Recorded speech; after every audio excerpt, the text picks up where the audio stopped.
കോട്ടയം നഗരത്തിൻ്റെ ഹൃദയഭാഗത്ത് സ്ഥിതി ചെയ്യുന്നതും കന്യാസ്ത്രീകൾ നടത്തുന്നതുമായ ലേഡീസ് ഹോസ്റ്റലിൽ അന്തേവാസിയായിരുന്ന സിസ്റ്റർ അഭയ 21 വയസ്സ്. സിസ്റ്റർ അഭയയുടെ മൃതദേഹം 1992 മാർച്ച് മാസം 27-ാം തീയതി പുലർച്ചെ 5 മണിക്ക് ശേഷം ഹോസ്റ്റലിനോട് തൊട്ടുരുമി നിൽക്കുന്ന കിണറ്റിൽ കാണപ്പെടുന്നു.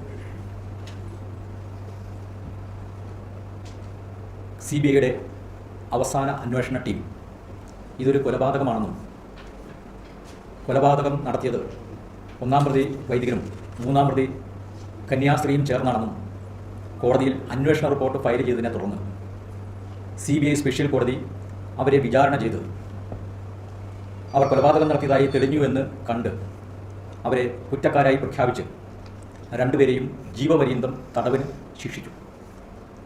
ഇപ്പോൾ ക്രിസ്മസിൻ്റെ തലേ ദിവസം അവരെ 2 പേരെയും തുറുങ്കലിൻ്റെ അന്ധകാരത്തിലേക്ക് അവരെ പറഞ്ഞയച്ചു കോടതി. ഇവിടെ നമ്മൾ ഉദ്ദേശിക്കുന്നത് ഈ വിധിയുടെ വിശകലനം മാത്രമാണ്. അതിനപ്പുറത്തേക്ക് ഒന്നും ചിന്തിക്കുന്നില്ല. തുടക്കത്തിൽ തന്നെ പറയട്ടെ, ഈ വിധി വളരെ നല്ല ഒരു വിധിയാണെന്നാണ് എൻ്റെ അഭിപ്രായം. നിയമ പഠന രംഗത്ത് ഒരു മുതൽക്കൂട്ടാണ് ഈ വിധി. നിയമം പഠിക്കുന്ന വിദ്യാർത്ഥികൾക്കും നമ്മുടെ ജൂനിയർ അഭിഭാഷകർക്കും തുടക്കക്കാരായ നമ്മുടെ ന്യായാധിപന്മാർക്കും അവരെ പരിശീലിപ്പിക്കുന്നവർക്കും യഥാർത്ഥത്തിൽ വളരെയധികം പ്രയോജനം ചെയ്യുന്ന ഒരു വിധിയാണിത്. നമുക്കറിയാം, അസാധാരണമായ ഒരു രോഗം വന്ന് മരിക്കുമ്പോഴോ അല്ലെങ്കിൽ സാധാരണ ഒരു രോഗം വന്ന് അസാധാരണമായ രീതിയിൽ ഉള്ള ഒരു രോഗം വന്ന് മരിക്കുമ്പോഴോ അവരുടെ ശരീരഭാഗങ്ങൾ മെഡിക്കൽ കോളേജ് വിദ്യാർത്ഥികൾ പഠിക്കുന്നതിനായി എടുത്തു വെക്കാറുണ്ട്. അതിൻ്റെ കാരണം എല്ലാവർക്കും അറിയാം. അവർക്ക് പഠിക്കുന്നതിന് ഉപകരിക്കും. മേലിൽ ഇങ്ങനെയുള്ള രോഗങ്ങൾ വരാതിരിക്കുന്നതിന് ജനങ്ങളെ പഠിപ്പിക്കാൻ സാധിക്കും, ജനങ്ങൾക്ക് മുന്നറിയിപ്പ് കൊടുക്കാൻ സാധിക്കും, കരുതലെടുക്കാൻ സാധിക്കും. അതേ ഗുണമാണ് ഈ വിധിക്ക് ഇവിടെ ഉള്ളത്. ഇത്രയധികം താളപ്പഴകളും പാകപ്പഴകളും വന്നിട്ടുള്ള ഒരു ക്രിമിനൽ വിധി ഉണ്ടായിട്ടുണ്ടോ എന്നെനിക്ക് സംശയമാണ്. ഒരു ക്രിമിനൽ വിധിയിൽ എന്തെല്ലാം കുഴപ്പങ്ങൾ ഉണ്ടാകാമെന്ന് ഈ പറഞ്ഞ വിദ്യാർത്ഥികളെയും അഭിഭാഷകരെയും ന്യായാധിപന്മാരെയും പഠിപ്പിക്കുന്നതിന് ഏറ്റവും പ്രയോജനപ്പെടുന്ന ഒരു വിധിയാണിത്. അതുകൊണ്ടാണ് ഇത് വളരെ നല്ലതാണെന്ന് ഞാൻ പറഞ്ഞത്. നമുക്കറിയാം, ഇത് സംബന്ധിച്ച് വളരെയധികം പ്രതികരണം ഉണ്ടായി. ഏറ്റവും അധികം പ്രതികരണം ഈ വിധിക്ക് അനുകൂലമായിരുന്നു. ഈ വിധി കേരളത്തിലെ പൊതുസമൂഹം 2 കൈകളും നീട്ടി സ്വാഗതം ചെയ്തുവെന്നാണ് സോഷ്യൽ മീഡിയയിൽ പറഞ്ഞിട്ടുള്ളത്. എന്നാൽ വളരെ ചുരുക്കം ചിലർ ഈ വിധിയെ വിമർശിച്ചു. അങ്ങനെ വിമർശിച്ചവരിൽ ഭൂരിഭാഗവും അക്രൈസ്തവരാണ്. അവർ അവരുടേതായ മണ്ഡലങ്ങളിൽ വൈദഗ്ധ്യമുണ്ടായിരുന്നവരാണ്. ഉദാഹരണത്തിന് ഫോറൻസിക് വിദഗ്ധനായ ഡോക്ടർ കൃഷ്ണൻ ബാലചന്ദ്രൻ, അവരൊക്കെ അവരുടേതായ മണ്ഡലങ്ങളിൽ വൈദഗ്ധ്യം നേടിയിട്ടുള്ളവരാണ്. അവർ ഈ വിധിയിൽ പോരായ്മകളുണ്ടെന്ന് പറഞ്ഞു. പക്ഷേ വളരെ വിരലിൽ എണ്ണാവുന്നവർ മാത്രമായിരുന്നു അവർ. അപ്പോൾ അഭിപ്രായം പറഞ്ഞവരിൽ ഭൂരിഭാഗവും സത്യത്തിൽ ഒരു വിധി എന്താണെന്ന് മനസ്സിലാക്കാതെയാണ് പറഞ്ഞിരിക്കുന്നത് എന്നാണ് എനിക്ക് തോന്നുന്നത്. ഒരു വിധി എന്ന് പറയുമ്പോൾ ക്രിമിനൽ കേസിൽ പ്രധാനമായും 3 ഭാഗങ്ങളാണുള്ളത്. അതിൻ്റെ ആദ്യ ഭാഗത്ത് കോടതിയിൽ കേസ് വന്നതുവരെയുള്ളതും വിചാരണ തുടങ്ങിയതുവരെയുള്ള നടപടിക്രമങ്ങൾ പറയും. അതിൻ്റെ അവസാന ഭാഗത്ത് അതിനെ നമ്മൾ ഉത്തരവെന്ന് പറയും. അവിടെ പ്രതികൾ കുറ്റക്കാരാണോ അല്ലെങ്കിൽ കുറ്റക്കാരല്ലയോ എന്ന് കോടതി പ്രഖ്യാപിക്കും. കുറ്റക്കാരാണെങ്കിൽ ശിക്ഷ വിധിക്കുന്നതിനും കുറ്റക്കാരല്ലെങ്കിൽ വെറുതെ വിടുന്നതിനും ഉത്തരവിറക്കുന്നു. അതാണ് ഉത്തരവിൻ്റെ ഭാഗം, അവസാന ഭാഗം. ഈ നടുഭാഗത്താണ് ഉത്തരവിന് അടിസ്ഥാനമായിട്ടുള്ള വസ്തുതകളും കാരണങ്ങളും പറയുന്നത് അല്ലെങ്കിൽ പറയേണ്ടത്. ഒരു വിധിന്യായം മാത്രം നമ്മൾ വായിച്ചു കഴിഞ്ഞാൽ അത് ഏകപക്ഷീയമാണെങ്കിൽ നമുക്കത് മനസ്സിലാക്കാൻ വളരെ ബുദ്ധിമുട്ടുണ്ടാകും. അങ്ങനെ ഏകപക്ഷീയമായ ഒരു വിധി വായിച്ചിട്ട് അഭിപ്രായം പറയുന്നത് വിധിയുടെ വിശകലനമല്ല. വിധിയുടെ വിശകലനം എന്ന് പറയുന്നത് വിധിക്ക് അടിസ്ഥാനമായിട്ടുള്ള അല്ലെങ്കിൽ വിധിയുടെ വിധിന്യായത്തിന് കാരണമായിട്ടുള്ള സാക്ഷികളുടെ മൊഴിയും രേഖകളും പരിശോധിച്ചതിന് ശേഷമായിരിക്കണം വിലയിരുത്തൽ. എങ്കിൽ മാത്രമേ യഥാർത്ഥത്തിൽ വിധിയുടെ വിലയിരുത്തലാവുകയുള്ളൂ.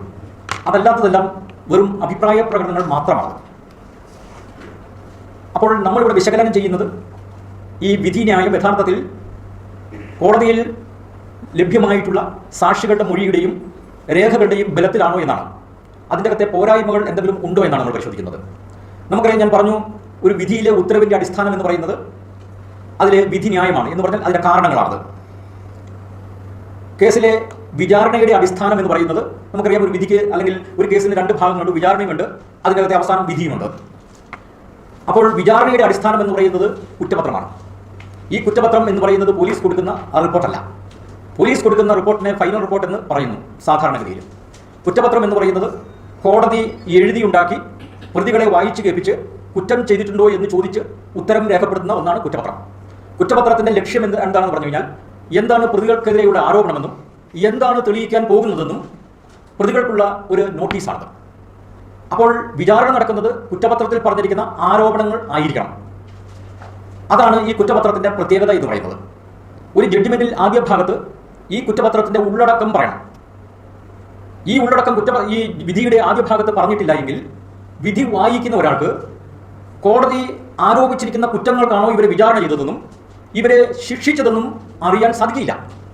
അഭയ കേസിലെ വിധിന്യായം നമ്മൾ എടുക്കുകയാണെങ്കിൽ അതിൻ്റെ അകത്ത് കുറ്റപത്രത്തെക്കുറിച്ച് ഒരക്ഷരം പോലും മിണ്ടുന്നില്ല. കുറ്റപത്രം ഇവരുടെ പേരിൽ ഉന്നയിച്ചിട്ടുള്ള കുറ്റം എന്താണെന്ന് കോടതി ഉണ്ടാക്കിയ കുറ്റപത്രം, വായിച്ചു കേൾപ്പിച്ച കുറ്റപത്രം എന്താണെന്ന് അഭയ കേസിലെ വിധിയിൽ പറയുന്നില്ല. ഒന്നാമത്തെ വീഴ്ച അതാണ്. അപ്പോൾ ഇത് വായിക്കുന്ന ഒരാൾക്ക് യഥാർത്ഥത്തിൽ കോടതി നടത്തിയ ആരോപണം നടത്തിയ കുറ്റങ്ങൾക്കാണോ ഇവരെ വിചാരണ ചെയ്തതെന്നും ശിക്ഷിച്ചതെന്നും അറിയാൻ യാതൊരു മാർഗവുമില്ല. നമുക്ക് പക്ഷേ ഒരു കാര്യം നിസ്തർക്കമാണ്. ഒരു കുറ്റപത്രം കോടതി എഴുതിയുണ്ടാക്കി 2019 ഓഗസ്റ്റ് മാസം 5-ാം തീയതി കോടതി ഒരു കുറ്റപത്രം എഴുതിയുണ്ടാക്കി. ആ കുറ്റപത്രം പ്രതികളെ വായിച്ചു കേൾപ്പിച്ചു. അവർ കുറ്റം ചെയ്തിട്ടില്ല എന്ന് പറഞ്ഞു. അത് രേഖപ്പെടുത്തിയതിനു ശേഷമാണ് വിചാരണ നടത്തിയത്. അപ്പോൾ കുറ്റപത്രം ഇല്ലാഞ്ഞിട്ടല്ല, കുറ്റപത്രമുണ്ട്. അത് എഴുതാൻ അതിന്റെ ഉള്ളടക്കം വിധിയിൽ എഴുതിയിട്ടില്ല എന്ന് മാത്രമേ ഉള്ളൂ. ഇനി നമ്മൾ നോക്കുക എന്താണ് ഈ കുറ്റപത്രത്തിൽ പറഞ്ഞിട്ടുള്ളതെന്ന്. നമ്മൾ കുറ്റപത്രത്തിൽ കുറ്റം എന്താണ് ചെയ്തിരിക്കുന്നതെന്ന് പറയണമെന്ന് ഞാൻ പറഞ്ഞു. അതുകൂടാതെ ഈ കുറ്റപത്രത്തിന് അടിസ്ഥാനമാക്കിയിട്ടുള്ള സംഭവം എവിടെ വെച്ചാണ് നടന്നതെന്ന് പറയണമെന്നുണ്ട്. നമ്മൾ ക്രിമിനൽ നടപടി നിയമം 211 212 വകുപ്പുകളിലാണ് ചാർജിൽ കുറ്റപത്രത്തിൽ എന്തെല്ലാം പറയണമെന്ന് പറയുന്നത്. അതിൻ്റെ അകത്ത് സ്ഥലവും തീയതിയും സമയവും കൃത്യമായിട്ടും പറഞ്ഞിരിക്കണമെന്നുണ്ട്. എന്നാൽ അഭയ കേസിലെ കോടതിയുടെ കുറ്റപത്രത്തിൽ ഈ സംഭവം എവിടെ വെച്ച് നടന്നു എന്ന് പറഞ്ഞിട്ടില്ല. അപ്പോൾ ആദ്യത്തേത് കുറ്റപത്രം എന്താണെന്ന് വിധിയിൽ പറഞ്ഞിട്ടില്ല. രണ്ടാമത്തത് കുറ്റപത്രത്തിൽ സംഭവം എവിടെ നടന്നു എന്ന് പറഞ്ഞിട്ടില്ല എന്നുള്ളതാണ്. അപ്പോൾ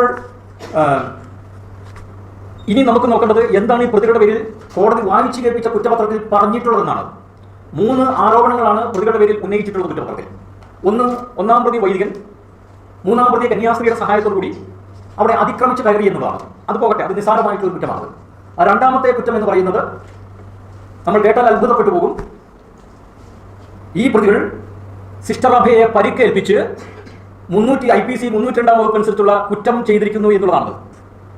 ഞാൻ പറഞ്ഞതിൽ വിട്ടുപോയ എന്തെങ്കിലും ഉണ്ടോ എന്ന് നിങ്ങൾ ആലോചിച്ച് നോക്കുക. ഈ ഒരു കൊലപാതക കേസാണ്.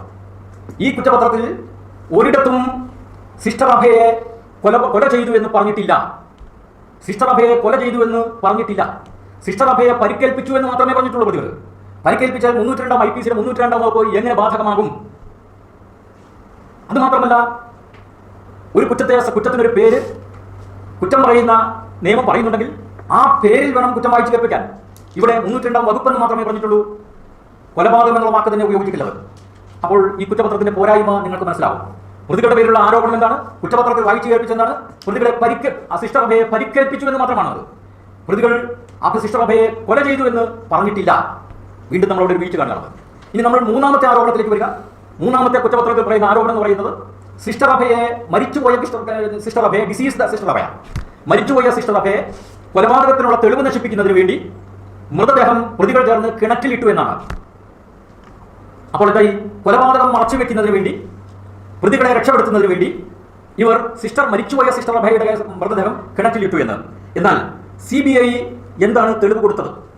CBI തെളിവ് കൊടുത്തത് സിസ്റ്റർ അഭയെ പ്രതികൾ കൈക്കാടാലി പോലെയുള്ള എന്തോ ഒരു സാധനം കൊണ്ട് തലക്കടിച്ച് പരിക്കേൽപ്പിച്ച് അതുവഴി സിസ്റ്റർ അഭയ ബോധം കെട്ട് വീണപ്പോൾ സിസ്റ്റർ അഭയ ആത്മഹത്യ ചെയ്തതാണെന്ന് വരുത്തുന്നതിന് വേണ്ടി സിസ്റ്റർ അഭയെ കിണറ്റിലിട്ടു എന്നാണ്. അപ്പോൾ കുറ്റപത്രത്തിൽ പറയുന്നത് യഥാർത്ഥത്തിൽ എന്താണ്? കുറ്റപത്രത്തിൽ പറയുന്നത് മരിച്ചുപോയ സിസ്റ്റർ അഭയുടെ മൃതദേഹം കിണറ്റിലിട്ടു എന്നാണ്. CBI തെളിവ് കൊടുത്തത് എന്താണ്? മരിക്കുന്നതിന് മുമ്പ് സിസ്റ്റർ അഭയെ ബോധം കെട്ടപ്പോൾ ആത്മഹത്യയാണെന്ന് വരുത്തി തീർക്കുന്നതിന് വേണ്ടി സിസ്റ്റർ അഭയുടെ മൃതദേഹം കിണറ്റിലിട്ടു എന്നാണ്. എങ്ങനെ പൊരുത്തപ്പെട്ടു പോകും? നിങ്ങളൊന്ന് ആലോചിച്ച് നോക്കുക. ബഹുമാനിയായ പ്രോസിക്യൂട്ടറാണ്, CBI പ്രോസിക്യൂട്ടറാണ് ഈ കേസ് CBIക്ക് വേണ്ടി എടുത്തത്. അദ്ദേഹം ഈ കുറ്റപത്രം ഒന്ന് വായിക്കുകയെങ്കിലും ചെയ്തിരുന്നെങ്കിൽ വിചാരണയ്ക്ക് മുമ്പ് ഇങ്ങനെയൊരു അബദ്ധം സംഭവിക്കുമായിരുന്നു. കുറ്റാരോപണമെന്ന് തെളിവ് കൊടുത്തത് വേറൊന്ന്, ആ തെളിവിനനുസരിച്ചാണ് യഥാർത്ഥത്തിൽ പ്രതികളെ ശിക്ഷിച്ചിരിക്കുന്നത്. എന്ന് വെച്ചാൽ കുറ്റപത്രത്തിലെ ആരോപണം അനുസരിച്ചല്ല ഇതിലെ പ്രതികളെ ശിക്ഷിച്ചിട്ടുള്ളത്. കുറ്റപത്രത്തിന് വിരുദ്ധമായ രീതിയിൽ വിചാരണ ചെയ്യുകയും ആ വിചാരണ തെളിവിൽ സ്വീകരിച്ചുകൊണ്ട് അതിന്റെ അടിസ്ഥാനത്തിൽ പ്രതികളെ ശിക്ഷിക്കുകയുമാണ് അഭയ കേസിൽ ചെയ്തിരിക്കുന്നത്. ഇത് ജഡ്ജ്മെന്റ് ഇവിടെയുണ്ട്, മുഴുവൻ ഇവിടെയുണ്ട്, രേഖകൾ മുഴുവൻ ഇവിടെയുണ്ട്. ആർക്ക് വേണം പരിശോധിക്കാം. കുറ്റപത്രത്തിന്റെ കോപ്പിയും എന്റെ കയ്യിലുണ്ട്. അപ്പോൾ നമ്മൾ ഒരു കാര്യം വിചാരിക്കുക, ഇത്രയും പാകപ്പിഴകൾ തുടക്കത്തിലേ ഞാൻ പറഞ്ഞു. ഇതിൻ്റെ അകത്തെ കുറ്റപത്രത്തിൻ്റെ ഉള്ളടക്കം ജഡ്ജ്മെന്റിൽ പറഞ്ഞിട്ടുണ്ട് എന്ന് നമ്മൾ സങ്കല്പിക്കുക, ഒന്നാമത്തെ സങ്കല്പം. രണ്ട്, കുറ്റപത്രത്തിൽ കൊലപാതകമായിരുന്നു എന്ന് പറഞ്ഞിട്ടുണ്ടെന്ന് സങ്കല്പിക്കുക. മൂന്നാമത്തത്, പ്രതികളാണ് ഈ കൊലപാതകം നടത്തിയതെന്ന് നമ്മൾ സങ്കല്പിക്കുക, എന്ന് പറഞ്ഞിട്ടുണ്ടെന്ന് നമ്മൾ സങ്കല്പിക്കുക. നാലാമതായിട്ട്, നമ്മൾ പ്രതികൾ സിസ്റ്റർ അഭയെ പരിക്കേൽപ്പിച്ചപ്പോൾ സിസ്റ്റർ അഭയ ബോധം കെട്ട് വീണെന്നും ആത്മഹത്യ വരുത്തുന്നതിന് വേണ്ടി, പ്രതികളെ രക്ഷിക്കുന്നതിന് വേണ്ടിയും തെളിവ് നശിപ്പിക്കുന്നതിന് വേണ്ടി സിസ്റ്റർ അഭയെ ജീവനോടുകൂടി ബോധക്ഷയം വന്നു കഴിഞ്ഞപ്പോൾ കിണറ്റിലിട്ടു എന്നാണ് പ്രോസിക്യൂഷൻ കേസ് എന്ന് നമ്മൾ സങ്കല്പിക്കുക. ഇനി നമുക്ക് മുന്നോട്ട് പോകാം. ഇനി നമ്മൾ മുന്നോട്ട് പോകുമ്പോൾ നമുക്കറിയാം, ഒരു വിധിന്യായത്തിൽ എന്തെല്ലാമാണ് തീരുമാനം എടുക്കേണ്ടത്, എന്തെല്ലാം വസ്തുതകളിലാണ് തീരുമാനം എടുക്കേണ്ടത് എന്നുള്ളത് ജഡ്ജ്മെന്റിൽ വ്യക്തമായിട്ട് പറയണം. അതിനെ നമ്മൾ പോയിന്റ്സ് ഫോർ ഡിറ്റർമിനേഷൻ എന്ന് പറയും. ഈ കേസിൽ പോയിന്റ്സ് ഫോർ ഡിറ്റർമിനേഷനിൽ യഥാർത്ഥത്തിൽ സിസ്റ്റർ അഭയുടെ മരണം ഒരു കൊലപാതകമാണെന്ന് പറഞ്ഞിട്ടുണ്ടോ? അതാണല്ലോ പ്രോസിക്യൂഷൻ ആദ്യമായിട്ട് തെളിയിക്കേണ്ടത്. രണ്ടാമത് മാത്രം ആരാണ് കൊലപാതകം നടത്തിയെന്ന് തെളിയിക്കേണ്ടതുള്ളൂ. അപ്പോൾ കൊലപാതകമാണെന്ന് തെളിയിച്ചില്ലെങ്കിൽ ആരാണ് കൊലപാതകം നടത്തിയെന്ന ചോദ്യത്തിന് പ്രസക്തിയില്ല. അപ്പോൾ കോടതി ഉന്നയിക്കുന്ന ചോദ്യങ്ങൾ യഥാർത്ഥത്തിൽ പോയിന്റ്സ് ഫോർ ഡിറ്റർമിനേഷൻ പ്രധാനമായിട്ടുണ്ടായിരിക്കേണ്ട ഒരു ചോദ്യം, ഇത് സിസ്റ്റർ അഭയുടെ മരണം കൊലപാതകമാണോ, ഹോമിസൈഡ് ആണോ എന്നാണ്. നിങ്ങൾ വായിച്ചു നോക്കുക, അങ്ങനെ ഒരു പോയിന്റ് ഇതിൻ്റെ അകത്ത് കൃത്യമായിട്ടില്ല. ഒന്നാം ചോദ്യത്തിൽ 6 ഉപചോദ്യങ്ങളാണുള്ളത്. 6ാമത്തെ ഉപചോദ്യം എന്ന് പറയുന്നത് സിസ്റ്റർ അഭയുടെ മരണത്തെ സംബന്ധിച്ചാണ്. അതിൻ്റെ അകത്ത് വികലമായ രീതിയിൽ സിസ്റ്റർ അഭയുടെ മരണം കൊലപാതകമാണോ എന്ന് ചോദിച്ചിട്ടുണ്ട്. ഈ പോയിന്റ്സിൽ വികലമായ രീതിയിലാണ് ചോദിച്ചിരിക്കുന്നത്. എന്നിട്ടോ ഇത് കൊലപാതകമാണെന്ന് നമ്മുടെ ജഡ്ജി അല്ലെങ്കിൽ ഈ വിധിന്യായത്തിൽ എഴുതിയിട്ടുള്ളത്. ഈ വിധിന്യായത്തിൽ എഴുതിയിരിക്കുന്നത് ഒരൊറ്റ വാക്യമാണത്. സിസ്റ്റർ അഭയുടെ മരണം കൊലപാതകമാണോ എന്നുള്ളതിന്റെ ഉത്തരം പറഞ്ഞിരിക്കുന്നത് ഒറ്റ വാക്യത്തിലാണത്. ഒന്നാം ചോദ്യത്തിൽ 1 മുതൽ 5 വരെയുള്ള ഉപചോദ്യങ്ങൾക്ക് ഉത്തരമായി ഞാൻ കണ്ടിട്ടുള്ള കണ്ടെത്തലുകളുടെ വെളിച്ചത്തിൽ ഇത് ഒരു കൊലപാതകമാണെന്ന് തെളിയിച്ചിരിക്കുന്നു എന്നാണ് വിധിന്യായത്തിൽ പറഞ്ഞിരിക്കുന്നത്. അങ്ങനെയുണ്ടെങ്കിൽ ഒന്നാം ചോദ്യത്തിൽ 1 മുതൽ 5 വരെയുള്ള ഉപചോദ്യങ്ങൾ എന്താണ് പറയുന്നത്? യഥാർത്ഥത്തിൽ ഇവയൊന്നും സിസ്റ്റർ അഭയുടെ മരണം കൊലപാതകത്തിലേക്ക് നയിക്കുന്ന ഒരു ചോദ്യവുമില്ല. സിസ്റ്റർ അഭയ്ക്ക് പരിക്ക് പറ്റിയിരുന്നോ, സിസ്റ്റർ അഭയ്ക്ക് മാനസികാസ്വസ്ഥത ഉണ്ടായിരുന്നോ, ഇതെല്ലാമാണ് ഇതിന്റെ അകത്ത് ചോദിച്ചിരിക്കുന്നത്. പരിക്കുന്ന സ്വഭാവം എന്താണ്, ഇതെല്ലാമാണ്.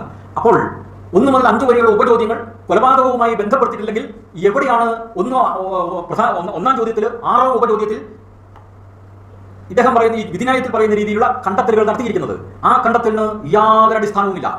ഒരു തെളിവും ഇതിൻ്റെ അകത്ത് ഈ വിധിന്യായത്തിൽ കൊലപാതകമാണെന്നുള്ളത്, സിസ്റ്റർ അഭയുടെ മരണം കൊലപാതകമാണെന്നുള്ളതിന് ഒരു തെളിവ് പോലും മുന്നിൽ വെച്ചിട്ടില്ലത്. അപ്പോൾ അവിടെയും നമ്മൾ സങ്കല്പിക്കുക അങ്ങനെ വെച്ചിട്ടുണ്ട് എന്നുള്ളത്. അതിനുശേഷം നമുക്കിനി മുന്നോട്ട് പോകാം. ഇനി നമ്മളെ സംബന്ധിച്ചിടത്തോളം യഥാർത്ഥത്തിൽ ഇത് കൊലപാതകമാണെന്നുള്ളതിന് എന്താണ് തെളിവുള്ളതെന്ന് നമ്മൾ നോക്കുക. സിസ്റ്റർ അഭയ മരിക്കുന്നതിന് മുമ്പ് സിസ്റ്റർ അഭയുടെ മുമ്പിൽ സിസ്റ്റർ അഭയുടെ ദേഹത്ത് 6 പരിക്കുകളുണ്ടെന്ന് സിസ്റ്റർ അഭയുടെ മൃതദേഹം പോസ്റ്റ്മോർട്ടത്തിനായി പരിശോധിച്ച ഡോക്ടർ രാധാകൃഷ്ണൻ പറഞ്ഞിട്ടുണ്ട്. അദ്ദേഹമാണ് പോസ്റ്റ്മോർട്ടം നടത്തിയത്. പോസ്റ്റ്മോർട്ടം സർട്ടിഫിക്കറ്റ് കോടതിയിൽ അക്കമിട്ട് സ്വീകരിച്ചിട്ടുണ്ട്. ഈ 6 പരിക്കുകൾ എന്ന് പറയുന്നത് എല്ലാം ശരീരത്തിന്റെ പുറഭാഗത്തായിരുന്നു, പുറകു ഭാഗത്താണത്. അതിൽ 2 എണ്ണം ലാസറേറ്റഡ് ഇഞ്ചുറി അല്ലെങ്കിൽ കീറി മുറിഞ്ഞിട്ടുള്ള മുറിവുകളാണ്. അതിന്റെ വലിപ്പം എന്ന് പറയുന്നത് നിസാരമാണ്.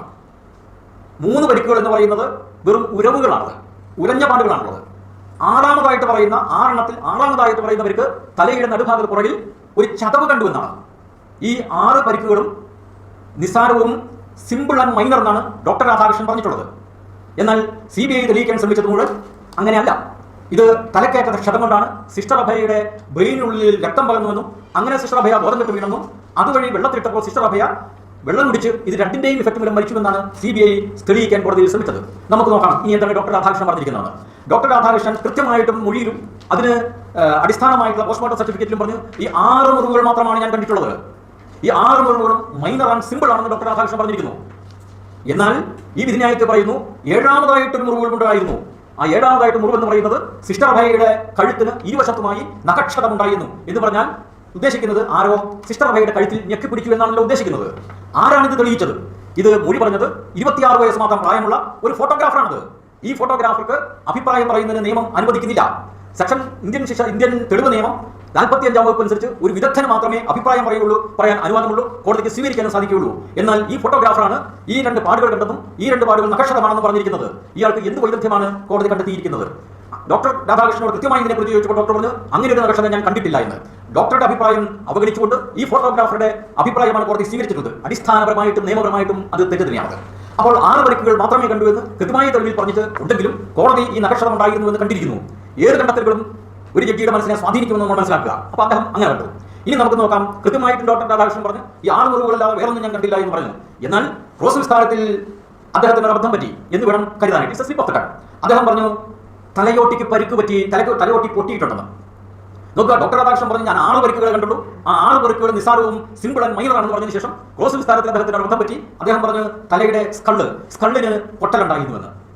ഇത് അദ്ദേഹത്തിന്റെ മൊഴിക്കും പോസ്റ്റ്മോർട്ടം സർട്ടിഫിക്കറ്റിനും വിരുദ്ധമാണ്. കൃത്യമായിട്ടും അദ്ദേഹം പറഞ്ഞിരിക്കുന്നത് സ്കെലറ്റൽ സിസ്റ്റം സ്കള്ള് ഇൻടാക്ട് ആയിരുന്നുവെന്ന്.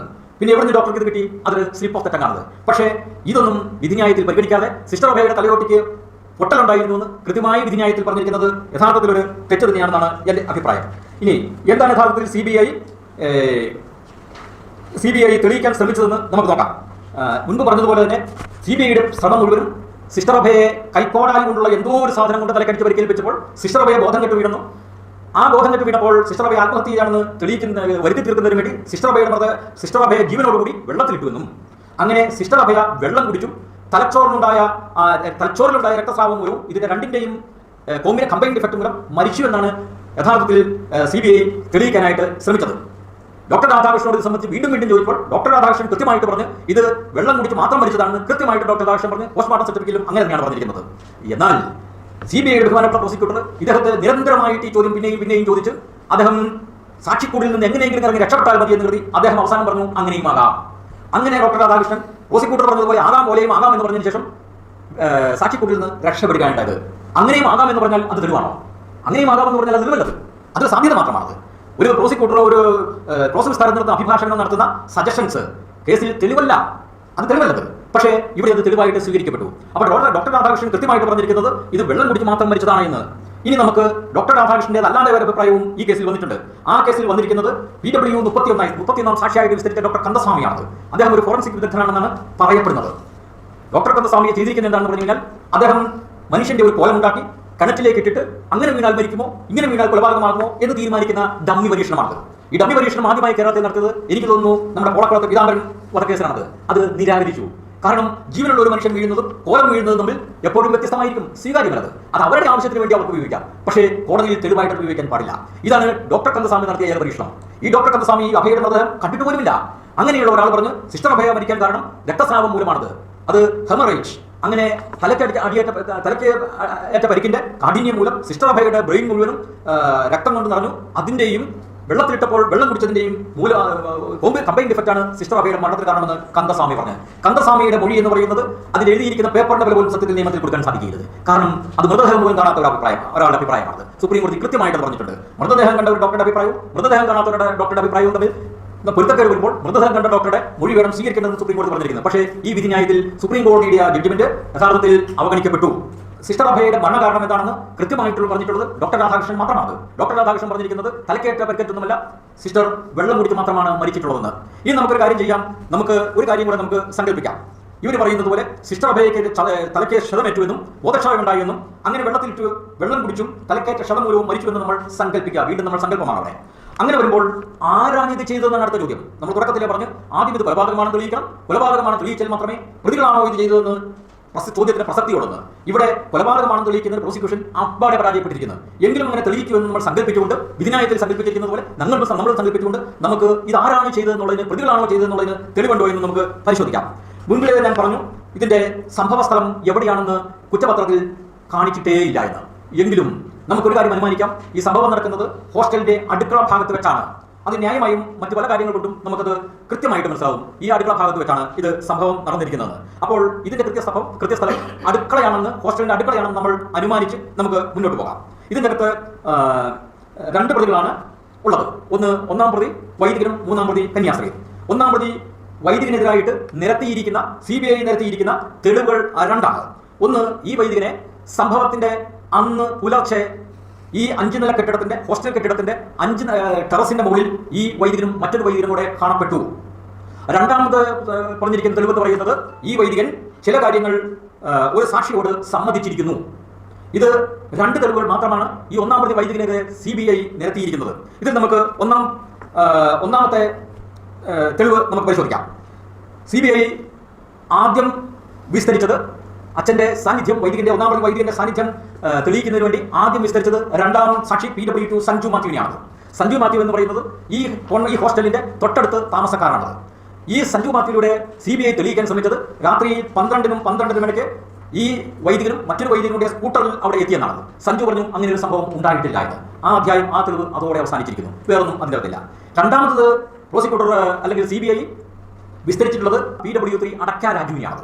അടക്ക രാജുവിനെ വിസ്തരിച്ചത് രാവിലെ 4-നും 4:30 ഇടയ്ക്ക് അടക്ക രാജു അടുത്ത പറമ്പിൽ എത്തി ഒരു കൊക്കോ മരത്തിന്റെ തൊട്ടിൽ നിൽക്കുമ്പോൾ ഈ ഒന്നാം പ്രതി വൈദ്യനും മറ്റൊരു വൈദ്യനും കൂടി 5 നില കെട്ടിടത്തിന്റെ ടെറസിൽ ടോർച്ച് അടിച്ച് നിൽക്കുന്നത് കണ്ടു. ആരെങ്കിലും ശ്രദ്ധിക്കുന്നുണ്ടോ എന്ന് നോക്കി. ഇത് തെളിയിക്കുന്നതിന് വേണ്ടിയാണ് PW3 അടക്ക രാജുവിനെ CBI വിസ്തരിച്ചത്. അപ്പോൾ നമ്മൾ അത് ശരിയാണെന്ന് അനുമാനിക്കുക. ആദ്യം എല്ലാം നമ്മൾ സങ്കല്പിക്കുക, അനുമാനമല്ല സങ്കല്പിക്കുക. അങ്ങനെയുണ്ടെങ്കിൽ ഞാനൊരു കാര്യം ചോദിക്കട്ടെ. ഈ 5 നില കെട്ടിടത്തിന്റെ ടെറസിൽ നിന്നുകൊണ്ട് ഒരാൾ ലൈറ്റ് അടിച്ചു കഴിഞ്ഞാൽ താഴെ കൊക്കോ മരത്തിന്റെ പന്തലിച്ച് നടക്കുന്ന കൊക്കോ മരം കേസിൽ തെളിവ് വന്നിട്ടുണ്ട്. ഇതിന്റെ ചോട്ടിൽ പമ്മിയിരിക്കുന്ന ഒരാളെ കാണാൻ സാധിക്കുമോ? കാണാൻ സാധിക്കില്ലത്. മറ്റൊന്ന് വിചാരിക്കുക, ഞാൻ പാതിരാത്തേക്ക് ഒരാളുടെ മുഖത്തേക്ക് ലൈറ്റ് അടിക്കുകയാണെങ്കിൽ അയാൾക്ക് എന്നെ കാണാൻ സാധിക്കുമോ? എനിക്ക് അയാളെ കാണാൻ സാധിക്കുമോ? ഒരിക്കലും ലൈറ്റ് അടിക്കുന്ന എന്നെ കാണാൻ സാധിക്കില്ല. എനിക്ക് ആരുടെ മുഖത്തേക്ക് ലൈറ്റ് അടിക്കുന്നു അയാളെ കാണാൻ സാധിക്കും. ഈ സാമാന്യ ബുദ്ധി പോലും CBI ഇതിൽ ഇതിൽ ഉണ്ടായില്ല എന്നുള്ളത് ഖേദകരമായ ഒരു കാര്യമാണത്.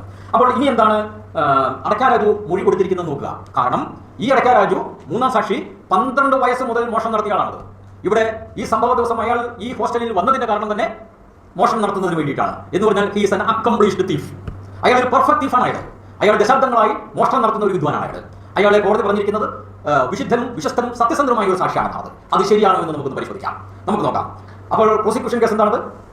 ഒന്നാം പ്രതി വൈദ്യനും മറ്റൊരു വൈദ്യനും കൂടി 5 നില കെട്ടിടത്തിന്റെ ടെറസിന്റെ മുകളിൽ നിന്നുകൊണ്ട് ലൈറ്റ് അടിക്കുന്നു. അങ്ങനെ ഈ അച്ഛനെ കണ്ടു എന്നാണ്. ഞാനൊന്ന് ചോദിക്കട്ടെ, ഈ വൈദികനെ ഇതിനു മുമ്പ് ഒരിക്കൽ പോലും ഈ അടക്ക രാജു കണ്ടിട്ടുള്ളതായി കേസിൽ തെളിവില്ല. അങ്ങനെ ഈ വെളുപ്പിന് 4:04 ടോർച്ചടിക്കുന്ന ഈ വൈദ്യനെ ഈ മനുഷ്യനെ എങ്ങനെ ഐഡന്റിഫൈ തിരിച്ചറിയാൻ സാധിച്ചു? ഒരിക്കലും സാധിക്കാത്ത ഒരു കാര്യമാണത്.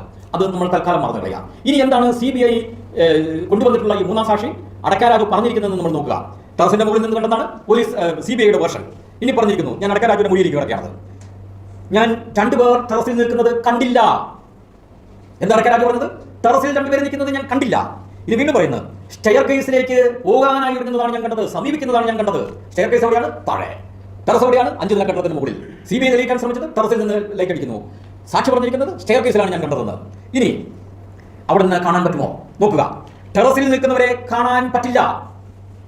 അപ്പൊ ടെറസിലാണ് ഇവർ നിന്നിരുന്നെങ്കിൽ, വൈദികർ നിന്നിരുന്നെങ്കിൽ ഇയാൾക്ക് കാണാൻ പറ്റിയിട്ടില്ല. അപ്പൊ പിന്നെ എങ്ങനെയാണ് ഒന്നാം പ്രതിക്ക് തെളിവാകുന്നത്? അപ്പോൾ ഒന്നാം പ്രതിയെ കണ്ടു എന്ന് പറയുന്നത് കളവാണ്. ഇനിയും നോക്കുക. അപ്പോൾ CBIയുടെ ഭാഷ്യം അവരുടെ തന്നെ സാക്ഷിയായ PW3 അടക്ക രാജു തള്ളിക്കളഞ്ഞു. ഈ തള്ളിക്കളഞ്ഞതിന് ശേഷം, എന്നിട്ടും ഇതെല്ലാം കഴിഞ്ഞതിന് ശേഷവും വിധിന്യായത്തിൽ പറയുന്നത് അടക്ക രാജു ടെറസിൽ വെച്ച് ഈ വൈദികരെ നിൽക്കുന്നത് കണ്ടു എന്നാണ്.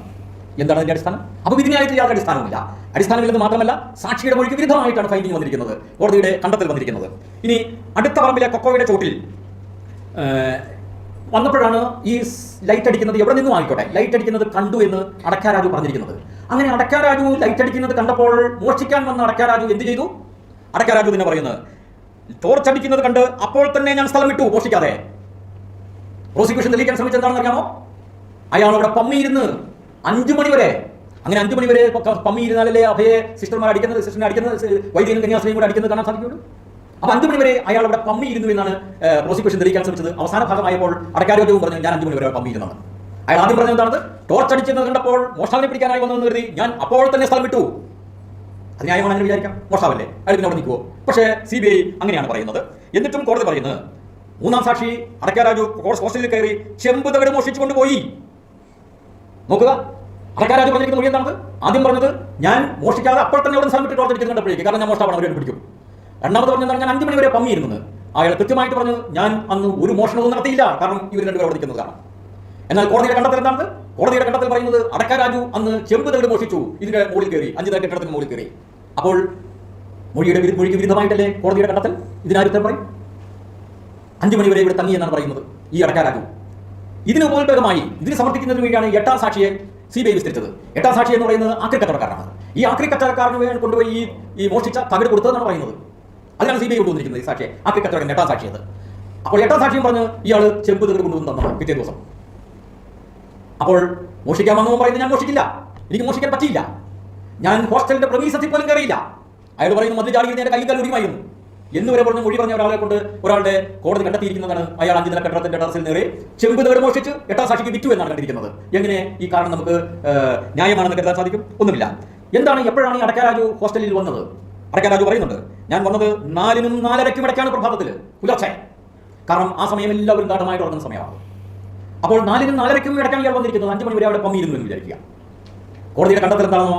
കോടതി പറഞ്ഞിരിക്കുന്നത് അടക്ക രാജു 3-നും 3:30ക്കും അവിടെ എത്തി. വിധിന്യായത്തിന്റെ 112 പേജിൽ പറയുന്നു. അടക്ക രാജു പറയുന്നത് ഞാൻ വന്നത് 4-നും 4:30ക്കും ഇടയ്ക്കാണ്. കോടതി പറയുന്നത് അയാൾ 3-നും 3:30ക്കും വന്നത്. ഇതാണ് അടക്ക രാജുവിന്റെ മൊഴി എന്ന് നമുക്ക് കാണാൻ സാധിക്കും. എന്ന് വെച്ചാൽ CBI എന്തിനു വേണ്ടി ഇയാൾ വിസ്തരിച്ചോ അത് ഇയാൾ തള്ളി പറഞ്ഞു. അടക്ക രാജു ആദ്യാവസാനം കളവ് പറഞ്ഞു. നമുക്കറിയാം, ഈ വിധി മുഴുവൻ വായിച്ചു കഴിഞ്ഞാൽ, ഞാൻ ആദ്യമേ പറഞ്ഞു, വിധി മാത്രം വായിക്കുന്നവൻ വിധി ഏകപക്ഷീയമാണെങ്കിൽ അത് ശരിയോ തെറ്റോ എന്ന് മനസ്സിലാക്കാൻ സാധിക്കിയിരുന്നു. ആ അപകടം ഇവിടെ പറ്റിയിരിക്കുന്നു.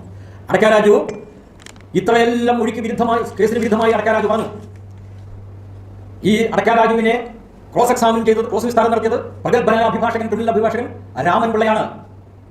അതുപോലെ തന്നെ സമർത്ഥനായ ക്രിമിനൽ വക്കീൽ ജോസാണ് സിസ്റ്ററിന് വേണ്ടി ഹാജരായത്. ഇവർ രണ്ടുപേരും കൂടി പ്രോസിക്യൂഷൻ സാക്ഷികളെ സമൂലം പറിച്ചെറിഞ്ഞു, കശക്കിയെറിഞ്ഞു. എന്നിട്ടും കോടതി പറയുന്നത് ഇവർ സത്യസന്ധരായ സാക്ഷികളാണ്, ക്രോസ് എക്സാമിനിൽ ഇവരെ ഒന്ന് കുലുക്കാൻ പോലും പറ്റിയില്ലെന്നാണ് പറയുന്നത്. സമൂലം കശക്കിയെറിഞ്ഞ ഈ സാക്ഷികളെ കുറിച്ച് ഈ പ്രഗത്ഭന്മാരായ അഡ്വക്കേറ്റിനെ സംബന്ധിച്ച് പറഞ്ഞിരിക്കുന്നത് അവർക്കൊന്ന് കുലുക്കാൻ പോലും പറ്റിയില്ലെന്ന്. ഞാൻ വായിച്ചു വിട്ട മൊഴി എങ്ങനെയാണ്? CBIയുടെ കേസിന് വിരുദ്ധമാണത്. CBIയുടെ മൊഴി ഭാഷ്യം ഇവർ തള്ളി പറഞ്ഞു. അത്രമാത്രം വിജയകരമായി ക്രോസ് എക്സാമിനേഷൻ നടത്തിയ അഡ്വക്കേറ്റ്സിനെ കുറിച്ച് പറഞ്ഞിരിക്കുന്നത് അവർക്ക് ഈ സാക്ഷിയെ ഒന്ന് കുലുക്കാൻ പോലും പറ്റിയില്ല, അവരുടെ വിശ്വസനീയത ഒന്നും ചെയ്യാൻ പറ്റിയില്ലെന്ന്, ഇളക്കാൻ പോലും സാധിച്ചില്ലെന്നാണ് പറഞ്ഞിരിക്കുന്നത്. നമുക്ക് എങ്ങനെ അത് സ്വീകാര്യമാകും? അപ്പോൾ വിധി എന്ന് പറയുന്നത് മൊഴിക്ക് വിരുദ്ധമാണത്. അപ്പോൾ മൂന്നാം സാക്ഷി അടക്ക രാജുവിന്റെ മൊഴിയിൽ മാത്രമല്ല പൊരുത്തക്കേടുകളുള്ളത്, വൈരുദ്ധ്യമുള്ളത്. കോടതിയുടെ കണ്ടെത്തലുകളിലും വൈരുദ്ധ്യമുണ്ട്. കോടതി പറഞ്ഞിരിക്കുന്ന കാരണങ്ങൾ വൈരുദ്ധ്യമുണ്ട്. എതിരായിട്ടാണ് യഥാർത്ഥത്തിൽ വിധിയിൽ പറഞ്ഞിട്ടുള്ളത്. ഇനി നമുക്കറിയാം, അപ്പോൾ അടക്ക രാജു അച്ഛനെ കണ്ടു എന്ന് പറയുന്നത് കളവാണല്ലോ. അയാൾ തന്നെ പറഞ്ഞിരിക്കുന്നു ഞാൻ ഇരുന്നിടത്ത് നിങ്ങൾ കാണാൻ പറ്റിയിരുന്നു. അയാൾ തന്നെ പറഞ്ഞിരിക്കുന്നു ഞാൻ അവിടെ മോഷിക്കാൻ പറ്റിയില്ല എന്ന്. അയാൾ തന്നെ പറഞ്ഞിരിക്കുന്നു എനിക്ക് ഉടനെ തന്നെ കണ്ട ഉടനെ ഞാൻ സ്ഥലം വിട്ടുവെന്ന്. അപ്പോൾ ഈ വൈദികനെതിരെ ഈ തെളിവ് ഇല്ല, ഈ തെളിവില്ല. അച്ഛന്റെ സാന്നിധ്യം അവിടെ തെളിയിക്കില്ല. അച്ഛന്റെ സാന്നിധ്യം അവിടെ തെളിയിച്ചു എന്ന് നമ്മൾ സങ്കല്പിക്കുക. അങ്ങനെയുണ്ടെങ്കിൽ ഈ കൊലപാതകവുമായിട്ട് എങ്ങനെ ബന്ധപ്പെടുന്നത്? അച്ഛൻ ഇവിടെ സന്നിഹിതനായതുകൊണ്ട് അച്ഛനാണ് കൊലപാതകം നടത്തിയെന്ന് പറഞ്ഞു കഴിഞ്ഞിട്ടുണ്ടെങ്കിൽ 160 പേര് ഹോസ്റ്റലിൽ താമസിക്കുന്നുണ്ട്, ഹൈദരാബാദായിട്ടും ക്രിസ്ത്യാനികളായിട്ടും അല്ലാതെയും. അങ്ങനെയുണ്ടെങ്കിൽ ഈ 160 പേരും ഇവിടെ സന്നിഹിതരായിരുന്നില്ല, അവർക്കും ആകാൻ പാടില്ല കൊലപാതകം. ഏതായാലും CBI അത് പറഞ്ഞില്ല, 160 പേരെ പ്രതികളാക്കിയില്ല. അങ്ങനെ ഒരു നല്ല കാര്യം CBI ചെയ്തു. ഇനി നമ്മൾ വിചാരിക്കുക, അടുത്ത സാക്ഷി എന്ന് പറയുന്നത്, അല്ലെങ്കിൽ അടുത്ത വൈദികനെതിരെ നടത്തി അടുത്ത കൊടുക്കാൻ ഉദ്ദേശിക്കുന്ന അടുത്ത തെളിവ് എന്ന് പറയുന്നത് കളർകോട് വേണുഗോപാൽ എന്ന് പറയുന്ന ആളോട് ഈ വൈദികൻ, ഒന്നാമത് വൈദികൻ ചില സമ്മതങ്ങൾ നടത്തി. കുറ്റസമ്മതമല്ലത്. ആ നടത്തിയ സമ്മതം എന്ന് പറയുന്നത് പച്ച മലയാളത്തിൽ പറഞ്ഞാൽ അത് ആവർത്തിക്കാൻ ഞാൻ, സിസ്റ്റർ സഫിയും ഞാനും ഭാര്യ ഭർത്താക്കന്മാരെ പോലെയാണ് കഴിഞ്ഞിരുന്നത് എന്നാണ് ഈ കളർകോട് വേണുഗോപാലിനോട് ഈ അച്ഛൻ പറഞ്ഞതായിട്ട് രേഖപ്പെടുത്തിയിരിക്കുന്നത്. ആരാണ് ഈ കളർകോട് വേണുഗോപാൽ? ഡിവൈൻ റിട്രീറ്റ് സെന്ററിലെ വൈദികനെതിരായിട്ട് ഒരു ക്രിമിനൽ കേസ് വന്നു കഴിഞ്ഞപ്പോൾ സുപ്രീം കോടതി ആ കേസ് റദ്ദ് ചെയ്തു. ആ കേസ് റദ്ദ് ചെയ്ത് കഴിഞ്ഞപ്പോൾ കളർകോട് വേണുഗോപാൽ നേരെ ചാലക്കുടി മജിസ്ട്രേറ്റിന്റെ കോടതിയിൽ പോയി ഇതേ കാര്യത്തിനൊരു പരാതി കൊടുത്തു. ആ പരാതി മജിസ്ട്രേറ്റ് പറഞ്ഞ് നിലനിൽക്കില്ല, സുപ്രീം കോടതി തള്ളിക്കളഞ്ഞ കേസിൽ നിങ്ങൾക്ക് പരാതിയുമായിട്ട് വരാൻ പാടില്ല എന്ന് പറഞ്ഞു. ഉടനെ തന്നെ കളർകോട് വേണുഗോപാൽ നേരെ ഹൈക്കോടതിയിൽ പോയി അനുകൂലമായ ഒരു വിധി കിട്ടി. ഈ അനുകൂലമായ വിധി കിട്ടിയ ഉടനെ മെഡിക്കൽ റിട്രീറ്റ് സെന്ററിലെ അച്ഛൻ നേരെ സുപ്രീം കോടതിയിലേക്ക് ചെന്നു. സുപ്രീം കോടതി വായിച്ചു നോക്കിയിട്ട് വാക്കാലൊരു ഉത്തരവ് പറഞ്ഞു, ഈ ഹർജിക്കാരനോട് നാളെ കോടതിയിൽ ഹാജരാകാൻ പറയുക, അടുത്ത അവധിക്ക് കോടതിയിൽ നേരിട്ട് ഹാജരാകാൻ പറയുക. അപകടം അടുത്തറിഞ്ഞ വേണുഗോപാൽ നിരുപാധികം ഹർജി പിൻവലിച്ചു. ഒരു പരിചയമില്ലാത്ത ഒരു വൈദികനെതിരെ വ്യാജ ഹർജി കൊടുത്തതിന് ശേഷം സുപ്രീം കോടതി പിടിക്കുമെന്ന് കണ്ടപ്പോൾ നിരുപാധികം പിൻവലിച്ചുകൊണ്ട് പോയ ഒരാളാണ് കളർകോട് വേണുഗോപാൽ എന്ന് പറയുന്നത്. ഇതൊക്കെ ചോദിച്ചു വരുത്തിയിട്ടുള്ള കേസിൽ ഇതൊക്കെ ക്രോസ് എക്സാമിനേഷനിലുണ്ട്. പക്ഷേ ഇതൊന്നും വിധിന്യായത്തിൽ കാണുന്നില്ല. നമ്മൾ വിചാരിക്കുക ഇത് വിധിന്യായത്തിൽ നമ്മൾ കാണുന്നത്. അതുകൊണ്ടാണ് ഞാൻ പറഞ്ഞത് സമൂലം ഇവരെ കശക്കിയെറിഞ്ഞെന്ന് പറയുന്ന സാക്ഷികളെ രാമൻപിള്ള വക്കീലും ജോസ് വക്കീലും കൂടി. പക്ഷേ അവർ ക്രോസ് എക്സാമിൻ പോലും ചെയ്തില്ലെന്ന് നമുക്ക് തോന്നിപ്പോകും വിധിന്യായം വായിച്ചു കഴിഞ്ഞാൽ. അപ്പോൾ എന്താണ് ഈ കളർകോട് വേണുഗോപാൽ അച്ഛനെതിരെ പറഞ്ഞിരിക്കുന്നത്? അച്ഛനെ ഒന്ന് കാണുന്നതിന് വേണ്ടി ബിഷപ്പ് ഹൗസിൽ ചെന്നു. ബിഷപ്പ് ഹൗസിൽ വെച്ച് ഇവർ കൂടിക്കാഴ്ച നടത്തി, കോട്ടയം ബിഷപ്പ് ഹൗസിൽ വെച്ച്. എന്നിട്ട് അവിടെ വെച്ച് അച്ഛൻ പറഞ്ഞു, എനിക്ക് അബദ്ധം പറ്റിപ്പോയി, ഞാൻ മുൻപ് പറഞ്ഞ കാര്യങ്ങൾ ചെയ്തിരിക്കുന്നു. ആരെങ്കിലും വിശ്വസിക്കുമോ ഇത്? ബിഷപ്പ് ഹൗസിലെ ഇയാൾ എത്തി എന്നുള്ളതിന് ബിഷപ്പ് ഹൗസിൽ രേഖകളിലെ ആരെങ്കിലും അവിടെ വിസ്തരിച്ചിട്ടുണ്ടോ? ആരെയും വിസ്തരിച്ചിട്ടില്ല. അപ്പോൾ ഈ ഏത് വൈദ്യുതിനെതിരെയും പരിചയമില്ലാത്ത വൈദ്യുതിനെതിരെ പോലും കള്ളഹർജി കൊടുക്കാൻ തയ്യാറായ കളർകോട് വേണുഗോപാലിനെ കോടതി വിശ്വസിച്ചു, ഇതൊരു തെളിവായിട്ട് സ്വീകരിച്ചു. സാമാന്യ ബുദ്ധിമുള്ള ആർക്കെങ്കിലും സ്വീകരിക്കാൻ പറ്റുമോ? ഒരിക്കലും സ്വീകരിക്കാൻ പറ്റില്ല. അപ്പോൾ ഒന്നാമത് വൈദികനായിട്ട് ആദ്യത്തെ തെളിവ് പോയി, രണ്ടാമത്തെ തെളിവ് പോയി, പിന്നെ എവിടെ തെളിവ് ഇരിക്കുന്നത്? ഈ രണ്ടാമത്തെ തെളിവ് അച്ഛനങ്ങനെ പറഞ്ഞു എന്ന് വിചാരിക്കുക. അങ്ങനെ ഉണ്ടെങ്കിൽ പോലും രണ്ടാമത്തെ തെളിവും കൊലപാതകവുമായി യാതൊരു ബന്ധവുമില്ല. കൊലപാതകം തെളിയിക്കുന്നതിന് യാതൊരു പ്രസക്തിയും അതിനുള്ളത്. എന്നിട്ടും അതും കൂടെ സ്വീകരിച്ചുകൊണ്ടാണ് വൈദികനെ ഈ കൊലപാതകം നടത്തിയെന്ന് കോടതി സ്ഥാപിച്ചെടുത്തിരിക്കുന്നത്. ഇനി നമ്മൾ വിചാരിക്കുക, മൂന്നാം പ്രതിയിലേക്ക് വരിക. അപ്പോൾ ഒന്നാം പ്രതിയെ അകാരണമായിട്ടാണ് സത്യത്തിൽ ശിക്ഷിച്ചിരിക്കുന്നത്, അകാരണമായിട്ട്. ഇനി നമ്മൾ മൂന്നാം പ്രതിയിലേക്ക് വരിക. മൂന്നാം പ്രതി കന്യാസ്ത്രീ. 3 തെളിവുകളാണ് ഈ കന്യാസ്ത്രീക്കെതിരെ നടത്തിയിരിക്കുന്നത് പ്രോസിക്യൂഷൻ, CBI. ഒന്നാമത്തേതെന്ന് പറയുന്നത് സിസ്റ്റർ ഈ ഹോസ്റ്റലിൽ രാത്രിയിൽ ഒറ്റയ്ക്ക് സിസ്റ്ററിനെ കണ്ടു ഗ്രൗണ്ട് ഫ്ലോറിൽ. തെളിവിൽ വന്നിരിക്കുന്നത് എന്താണ്? ഈ സിസ്റ്റർ താമസിക്കുന്നത് ഗ്രൗണ്ട് ഫ്ലോറിലെ മുറിയിലാണ്. പിന്നെ അവരെയല്ലാതെ അവരെ കാണുന്നത് സാക്ഷി കൃത്യമായിട്ട് പറഞ്ഞിരിക്കുന്നത് 2 സാക്ഷികളാണ് പറഞ്ഞിരിക്കുന്നത്. സാക്ഷികൾ പറഞ്ഞിരിക്കുന്നു സിസ്റ്ററിനെ അത്താഴം കഴിക്കാൻ പോകുമ്പോൾ കണ്ടു. അത് എത്ര മണിക്കാ? രാത്രി 9 മറ്റോ. വേറൊരു സാക്ഷി പറഞ്ഞിരിക്കുന്ന കൃത്യം 10 മണിയായപ്പോൾ സിസ്റ്റർ മുറിയിലിരുന്ന് വായിക്കുന്നത് കണ്ടു. അപ്പോൾ സിസ്റ്ററിന്റെ മുറിയിലിരുന്ന് വായിച്ചു കഴിഞ്ഞാൽ ഈ കേസുമായിട്ട് എങ്ങനെ ബന്ധപ്പെടും? 4:30 വെളുപ്പിന് 4:30 നടന്ന സംഭവത്തിന് സിസ്റ്റർ എങ്ങനെ ഉത്തരവാദിയാകും? അപ്പോൾ ആ കാരണവും തെറ്റ്. സിസ്റ്ററിന്റെ സാന്നിധ്യം ഒരിക്കലും വിപരീത ഫലം ഉണ്ടാക്കാൻ പാടില്ലത്. രണ്ടാമത്തതാണ്, സിസ്റ്റർ ചില സമ്മതങ്ങൾ നടത്തി. അത് ലൈംഗികതയുമായിട്ട് ബന്ധപ്പെട്ടാണ്. അദ്ദേഹം പറഞ്ഞു, വിധിന്യായത്തിൽ പറഞ്ഞു, സിസ്റ്റർ ഒരു സമ്മതവും നടത്തിയിട്ടില്ല, ഇവർ പറയുന്ന സമ്മതം നടത്തിയിട്ടില്ല, എന്നാൽ അതുകൊണ്ട് നിർത്തിയാൽ മതിയായിരുന്നു വിധിന്യായത്തിൽ. എന്നാൽ വിധിന്യായത്തിൽ പറയുന്നു വേറെ ചില കാര്യങ്ങൾ നമുക്ക് നോക്കാമെന്നും പറഞ്ഞ് ഈ കേസുമായിട്ട് യാതൊരു ബന്ധവുമില്ലാത്ത ചില കാര്യങ്ങൾ പറഞ്ഞ് ഒരു സ്ത്രീക്ക് അപമാനകരമായ അപഹാസ്യമായിട്ടുള്ള ചില പ്രസ്താവനകൾ വിധിന്യായത്തിൽ എഴുതി വെച്ചിരിക്കുന്നു. ക്രൂരതയല്ലേ? യഥാർത്ഥത്തിൽ അതൊരിക്കലും ചെയ്യാമായിരുന്ന പ്രസക്തിയില്ലാത്ത ഒരു കാര്യം എന്ന് പറയുന്നത്. മൂന്നാമത്തതാണ് ഏറ്റവും ഗുരുതരമായ പൊതുജനത്തിൽ സിസ്റ്ററിനെ ഏറ്റവും അപഹാസ്യമാക്കി തീർത്തത്. അതാണ് ഹൈമിനോപ്ലാസ്റ്റി എന്ന് പറയുന്നത്. ഈ ഹൈമിനോപ്ലാസ്റ്റി പ്രൂവ് ചെയ്യാനായിട്ട് പ്രോസിക്യൂഷൻ 2 സാക്ഷികളെ വിസ്തരിച്ചിട്ടുണ്ട്. ഒന്ന് ഡോക്ടർ രമ. ഡോക്ടർ രമ എന്ന് പറയുന്നത് അന്നത്തെ ആലപ്പുഴ മെഡിക്കൽ കോളേജിലെ ഫോറൻസിക് മെഡിസിന്റെ മേധാവിയായിരുന്നത്. രണ്ടാമത് ഡോക്ടർ ലളിതാംബിക കരുണാകരൻ, അവർ ഗൈനക്കോളജി വിഭാഗത്തിന്റെ മേധാവിയായിരുന്നു അതേ മെഡിക്കൽ കോളേജിൽ. ഇവരുടെ റിപ്പോർട്ടുകളും ഹാജരാക്കിയിട്ടുണ്ട്. 48-ഉം P48-ഉം P80-യുമായിട്ട് മാർക്ക് ചെയ്തിട്ടുണ്ട്. ഇതിൻ്റെ അകത്ത് പറയുന്നത് the hymen is intact. The hymen is intact. Hymen intact ആണെങ്കിൽ എന്താണ് അതിൻ്റെ അർത്ഥം? ഇവർ പരിശോധിക്കുമ്പോൾ പോലും സിസ്റ്റർ കന്യകയായിരുന്നു. അപ്പോൾ പിന്നെ എങ്ങനെയാണ് കോടതി പറഞ്ഞത് ഹൈമിനോപ്ലാസ്റ്റി ചെയ്തു എന്ന്? നമുക്ക് നോക്കാം അതിലേക്ക് എന്താ പറഞ്ഞിരിക്കുന്നതെന്ന്. നമ്മൾ ഒരു കാര്യം നമ്മൾ ഓർക്കണം, ഈ വെർജിനി ടെസ്റ്റ് കന്യാത്വം എന്ന് പറയുന്നത് കാടത്തമാണത്. സ്ത്രീത്വത്തെ അപമാനിക്കലാണത്. ഐക്യരാഷ്ട്രസഭയുടെ മനുഷ്യാവകാശ പ്രഖ്യാപനത്തിന് എതിരാണത്. ഇന്ത്യൻ ഭരണഘടനയുടെ 21-ാം വകുപ്പിന് എതിരാണത്. എന്നിട്ട് പോലും അത് നടത്തി ഈ കേസുമായി യാതൊരു ബന്ധവുമില്ലാഞ്ഞിട്ട് പോലും. അങ്ങനെ വരുമ്പോൾ നമ്മൾ കാണുക, നമ്മൾ വിധിന്യായത്തിൽ കൃത്യമായിട്ട് പറയുന്ന ഒരു കാര്യമുണ്ട്. It is clear that the third accused sister underwent hymenoplasty. എവിടുന്ന് കിട്ടി ഇത്? നമ്മൾ ഈ പറഞ്ഞ ഡോക്ടർ രമയുടെയും ഡോക്ടർ ലളിതാംബികയുടെയും മൊഴിയിൽ നിന്നാണ് നമ്മൾ വിചാരിക്കാൻ. നമുക്ക് നോക്കാം ശരിയാണോ എന്നുള്ളത്. ഈ റിപ്പോർട്ടിൽ, ഇവരുടെ തെളിവിലും റിപ്പോർട്ടിലും പറഞ്ഞിരിക്കുന്നത് ഒരു സ്കാർ കണ്ടു എന്നാണ്. ഒരു പാട്, മുറിവ്, ഉണങ്ങിയ പാട് കണ്ടു എന്നാണ്. ഇതിന്റെ മുഴുപ്പ് ഒരിടത്തും പറഞ്ഞിട്ടില്ല, റിപ്പോർട്ടിലും ഇല്ല, മൊഴിയിലുമില്ലത്. അപ്പോൾ ഇതെന്ത് സ്കാറാണത്? പറഞ്ഞിട്ടുള്ളത്. ഈ രേഖയിൽ കാണിച്ചിരിക്കുന്നത് സർജറി എന്നെഴുതിയ ഒരു ക്വസ്റ്റ്യൻ മാർക്ക് ഇട്ടിട്ടുണ്ട്. എന്ന് വെച്ചാൽ എൻ്റെ അർത്ഥം എന്താണ്? ഞങ്ങൾക്ക് ഉറപ്പില്ല, ഞങ്ങൾക്ക് അറിയില്ല എന്നാണ് എഴുതിയിരിക്കുന്നത്. എന്തുകൊണ്ടാണ് ഈ സ്കാർ ഉണ്ടായിരുന്നത് എന്നാണ് ഈ ക്വസ്റ്റ്യൻ മാർക്കിന്റെ അർത്ഥം. ഡോക്ടർ അമീർ കൃത്യമായിട്ട് ചോദിച്ചിട്ടുണ്ട്. അപ്പോൾ ഇവർക്ക് സർജറി നടത്തിയോ എന്ന് പോലും അറിവില്ല, സർജറി നടത്തിയിട്ടുണ്ടെന്ന് പോലും പറഞ്ഞിട്ടില്ല. അങ്ങനെയുള്ള ഒരു പിന്നെ പറഞ്ഞത് എന്താണെന്ന് അറിയാമോ? ഹൈമിനോപ്ലാസ്റ്റി നടന്നു കാണാം. ആ റിപ്പോർട്ടിൽ എഴുതിയിരിക്കുന്ന P48 റിപ്പോർട്ട് പറഞ്ഞിരിക്കുന്നത് it could be due to hymenoplasty surgical interference. അതാണ് ഉപയോഗിച്ചിരിക്കുന്ന വാക്ക്, സർജിക്കൽ ഇന്റർഫിയറൻസ്. സർജറി പോലും നടന്നിട്ടൊന്നും ഉറപ്പില്ലാത്തവർ എങ്ങനെയാണ് ഹൈമിനോപ്ലാസ്റ്റി നടന്നിരിക്കാമെന്ന് പറഞ്ഞിരിക്കുന്നത്? It could be due to hymenoplasty എന്ന് പറയണമെങ്കിൽ അതിന്റെ ഇംഗ്ലീഷിൽ മലയാളത്തിൽ അർത്ഥം എന്താണ്? റിമോട്ട് പോസിബിലിറ്റി, അല്ലെങ്കിൽ ഇറ്റ് മേ ബി എന്നാണ് പറയണ്ടേ. ഇറ്റ് മേ ബി എന്നല്ല പറഞ്ഞിരിക്കുന്നത്, ആണ് എന്നല്ല പറഞ്ഞിരിക്കുന്നത്, ആയിരിക്കാമെന്നല്ല, ആയിരുന്നേക്കാം. അതാണല്ലോ ഇംഗ്ലീഷിലേക്ക് അർത്ഥം. കുഡ് ബി എന്ന് പറയുമ്പോഴേക്ക് റിമോട്ട് പോസിബിലിറ്റിയാണ് സൂചിപ്പിക്കുന്നത്. അതും ശരിയാണോ എന്ന് നമുക്ക് നോക്കാം. ഇനി ഡോക്ടർ രമ പറഞ്ഞു, എനിക്കിതിനെക്കുറിച്ചൊന്നും അറിയാൻ വയ്യത്. ഇതറിയാവുന്നത് ഗൈനക്കോളജിസ്റ്റാണ്, അവർ കൈ കഴുകി. അപ്പോൾ ഡോക്ടറുടെ തെളിവിന് എന്തെങ്കിലും അർത്ഥമുണ്ടോ? ഡോക്ടറുടെ തെളിവിന് യാതൊരു അർത്ഥവുമില്ല. ഡോക്ടർ പറഞ്ഞില്ല അങ്ങനെ.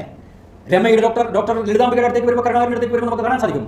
അവർ പറഞ്ഞ് ഇത് സ്കാർ പല കാരണങ്ങൾ കൊണ്ടുണ്ടാകും, നഖക്ഷതം കൊണ്ട് പോലും ഉണ്ടാകില്ല എന്ന് നിഷേധിക്കാൻ പറ്റില്ലെന്ന് ഡോക്ടർ പറഞ്ഞു.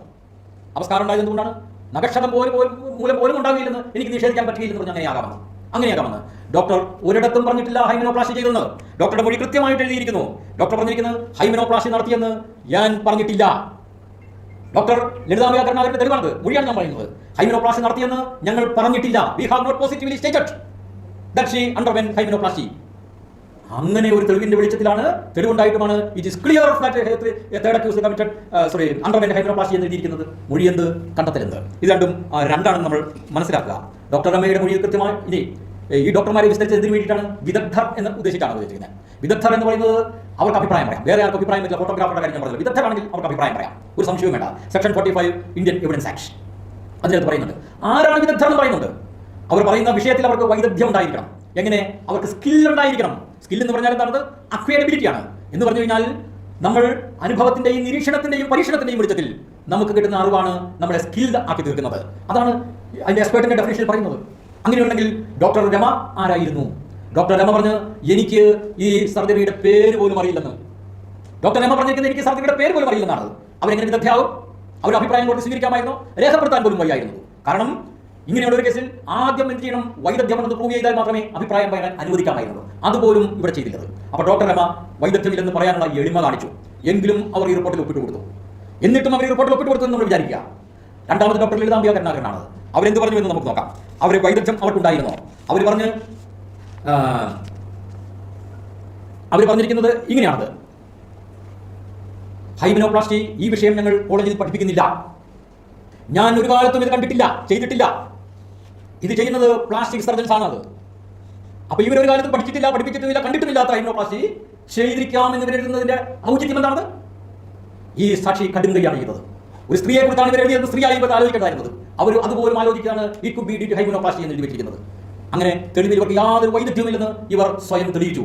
എന്നിട്ടും വിധിന്യായത്തിൽ എഴുതി it is clear that the third accused underwent hymenoplasty എന്ന്. അപ്പോൾ യാതൊരു അടിസ്ഥാനവും അതിലില്ലായിരുന്നു നമുക്ക്. അപ്പോൾ സിസ്റ്ററിനെതിരെ 3 തെളിവുകളും നിലനിൽക്കില്ല. സിസ്റ്ററിനെതിരായിട്ടുള്ള 3 തെളിവുകളും നിലനിൽക്കില്ല. ഈ 3 തെളിവും നിലനിൽക്കുന്ന കരുതിയാൽ പോലും കൊലപാതകവുമായി യാതൊരു ബന്ധവുമില്ല. കൊലപാതകം എങ്ങനെ തെളിയിക്കും? ഈ 3 കാര്യങ്ങൾ തെളിയിക്കാൻ പറ്റില്ല. നമ്മൾ ഒരു കാര്യം ഓർക്കുക, ഇതല്ലാതെ മറ്റനേകം കാര്യങ്ങൾ നമുക്ക് ഈ കേസിൽ വൈരുദ്ധ്യം നമുക്ക് കാണാൻ സാധിക്കും. നമുക്ക് പരാമർശിക്കാൻ സാധിക്കില്ലത്. ഈ വിചാരണയിൽ ഇന്ത്യൻ ഭരണഘടനയുടെ 21-ാം വകുപ്പ് നിർദാക്ഷിണ്യം ലംഘിക്കപ്പെട്ടു. ക്രിമിനൽ നടപടി നിയമത്തിന്റെ പ്രസക്തമായ എല്ലാ വകുപ്പുകളും പ്രത്യേകിച്ച് സെക്ഷൻ 162 ലംഘിക്കപ്പെട്ടു. വിസ്തരിക്കാത്ത സാക്ഷിയുടെ മൊഴി, പോലീസിന് കൊടുത്ത മൊഴി അന്വേഷണ ഉദ്യോഗസ്ഥരുടെ മുഴുവനായും രേഖപ്പെടുത്തി തെളിവിന്റെ ഭാഗമാക്കി. ഇന്ത്യൻ തെളിവ് നിയമത്തിന്റെ സെക്ഷൻ 18, 19, 21 അതുകൂടാതെ 45, 47, 145, 157 ഈ വകുപ്പുകളെല്ലാം യാതൊരു തടസ്സവും കൂടാതെ ലംഘിക്കപ്പെട്ടു. അങ്ങനെയാണ് ഇതിന്റെ വിചാരണ നടത്തിയത്. അപ്പോൾ ഫെയർ ട്രയൽ ഉണ്ടായിരുന്നു. ഞാൻ തുടക്കത്തിലെ പറഞ്ഞ് ബഹുമാനിയായ പ്രോസിക്യൂട്ടർ കുറ്റപത്രം പോലും വായിക്കാതെയാണ് വിചാരണ നടത്തിയത്. കുറ്റപത്രത്തിൽ ഇങ്ങനെയൊരു ഒമിഷൻ ഉണ്ടെന്ന്, കൊലപാതകമാണെന്ന് പോലും പറഞ്ഞിട്ടില്ല എന്ന്, പ്രതികൾ കൊലപാതകം നടത്തിയിട്ടില്ല എന്ന് പറഞ്ഞിട്ട് എന്ന് പോലും തിരിച്ചറിയാനായിട്ട് ഇതിന്റെ പ്രോസിക്യൂട്ടർക്ക് സാധിച്ചില്ല എന്നുള്ളത് ദയനീയമാണത്. ഇനി ഈ സാക്ഷികളെ, പ്രോസിക്യൂഷൻ സാക്ഷികളെ വിസ്തരിക്കുമ്പോൾ അഭിഭാഷകർ ഏതാണ്ട് 30ഓളം തടസ്സങ്ങൾ ഉന്നയിച്ച് ചോദ്യം ചോദിക്കുന്നത്.